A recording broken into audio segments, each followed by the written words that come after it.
खबरों में शामिल करते हैं कराची से। रिपोर्ट कर रही हैं आयशा।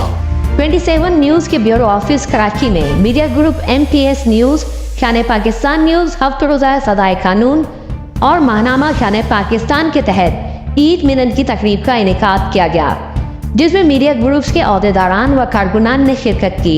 प्रोग्राम में मीडिया में काम करने वाले अफराद की ऐलान तकर्रुरी की गई। CEO MTS व director Sindh 27 news Mohammad Tariq Sheikh, director Sindh MTS news Syed Mohammad Salman, deputy director Sindh MTS news व bureau chief 27 news Karachi Faisal Bhatt ने ऐलान तकर्रुरी व कारकुनान को इदारे के कार्ड दिए। कारकुनान में आयशा आबिद, राबिया, अरीशा, आयशा, इमरान, सलीम, दानिश गोरी व दीगर मौजूद थे।